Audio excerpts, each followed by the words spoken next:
Hello everyone, I'm Dr. Russell Knudsen. And I'm Dr. Vikram Jayaprakash. Welcome to this episode of the Hair Loss Show, where we're going to talk about a very common topic to us these days, which is, can supplements cause hair loss? Welcome to the Hair Loss Show. Dr. Russell Knudsen and Dr. Vikram Jayaprakash discuss issues relating to hair loss and the medical and surgical treatment of hair loss in both men and women. And Vikram, this is usually something that our young male patients come to talk to us about. Correct, yeah. So we get a lot of people experiencing hair loss. They would have done research on Dr. Google, and they've seen adverts for this supplement or that, supplement X, supplement Y. Can it treat hair loss? Can it cause hair loss?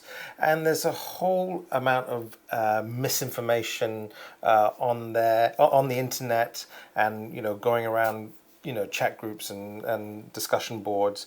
And I think at its very simplistically, you can sort of cut away all the sort of misinformation. It's a relatively easy question to answer, isn't it? Because as long as you've got a healthy diet and you've got all your nutrients, then it's not going to cause hair loss. But I think the fundamental question that we need to answer there, or difference that we need to ascertain, is hair shedding, and we've talked about this a lot in the past, versus hair loss. And so a lot of male and female patients who are experiencing hair loss, most of them will be talking about androgenic alopecia, but there's the hair shedding aspect of things, and sometimes the two get intertwined. Well, it's interesting because in both male pattern hair loss and female pattern hair loss, the androgenic alopecia, there are patients that will notice increased shedding as part of the process versus other patients that don't notice increased shedding as part of the process. They just get a gradual decline.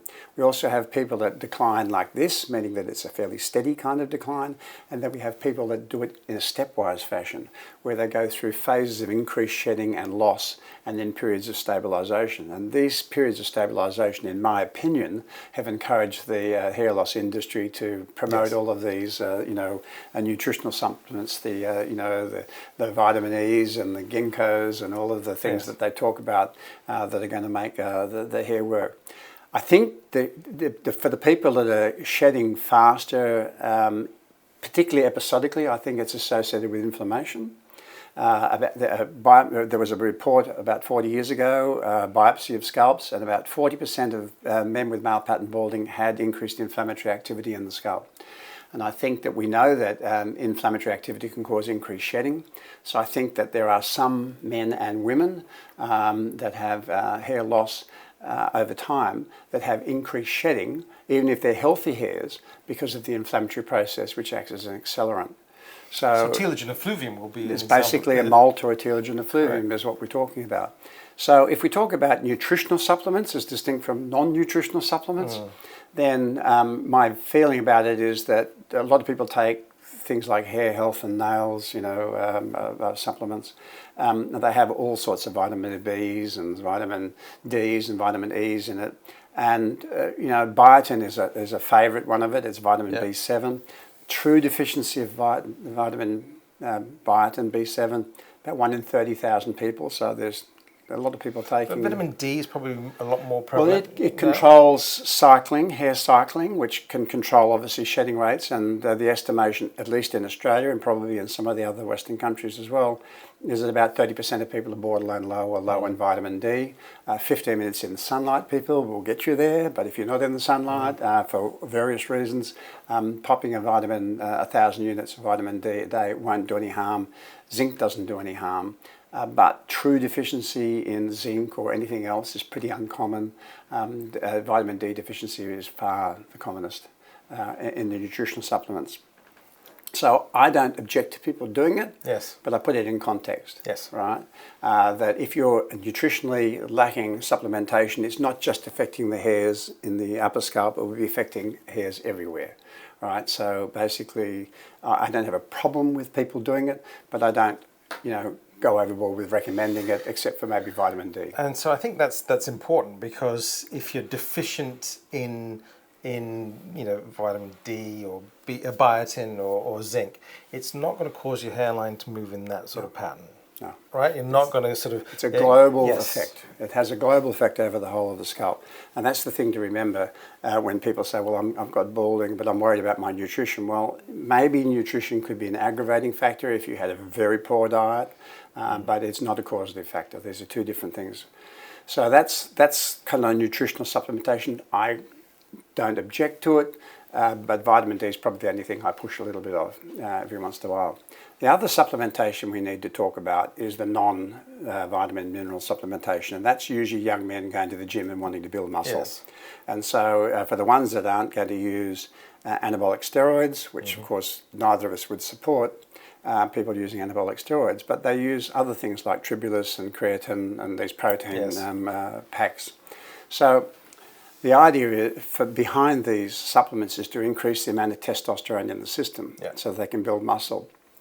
Well, if you have male pattern balding, for example, then having more testosterone in your system with your enzyme 5-alpha reductase waiting there for it means you're probably going to end up creating more DHT, dihydrotestosterone.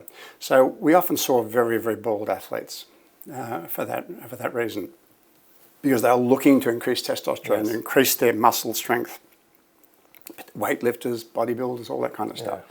So my argument to them is that if we use something like finasteride that blocks about 2/3 of the enzyme activity, then first of all, it raises your testosterone by about 13% because it's not been converted to DHT.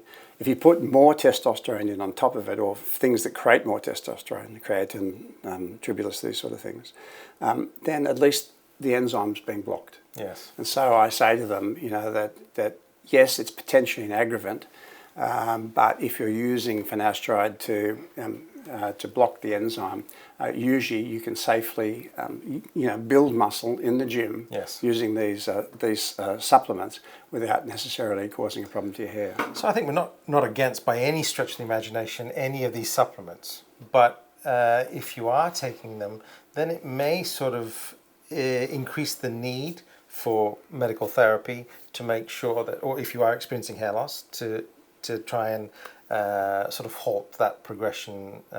Would you agree? Is that that's the idea? Yeah, I think that's the idea. So it happens in two circumstances: either where they're already showing signs of balding, but they're coming for advice about that, but they're saying, "Well, I want to use supplementation. Is that going to make things worse?" So that's one scenario. The other scenario is the people that start using the supplements and then notice the hair loss, and then they say, "Oh, well, did it cause it?" And the answer is no, but it may have triggered it, or it may have accelerated it. It didn't actually cause it. You have to be genetically susceptible in the first place. So I think the whole field of supplements is a bit like the Wild West, really, isn't it? There's so much out there, and things like DHEA here in Australia is on prescription, but certainly in the States you can buy it over the counter. Well, the thing that's also people should understand is how these things work in the body. If you put any one of these things in the body, like DHEA, or any of the supplements, they get changed through multiple of different enzyme pathways into multiple things. But eventually, it could end up as DHT, which would be harmful to your hairs. And so it doesn't matter what you're using. One's not better than the other because there's multiple different pathways that occur once you put something in your system.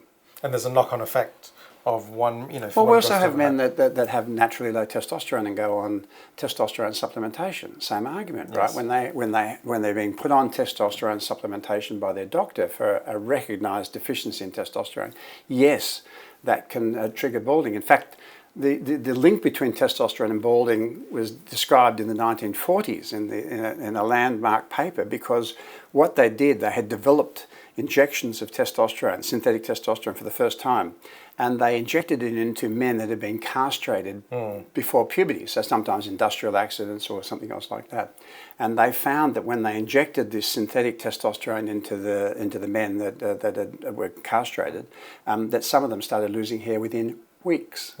Weeks. So if you're genetically susceptible, then putting testosterone into your system is not going to be good for your hair. And we also see that in people who are transitioning between genders. So if you're female transitioning to male and you're put on testosterone supplementation, we see quite commonly that those individuals will start experiencing, not everyone, but if you're susceptible, if you've got the genetic Well, you've got the susceptibility, genetics, then it can be just as devastating an amount of hair loss that it is for a young man. Yes.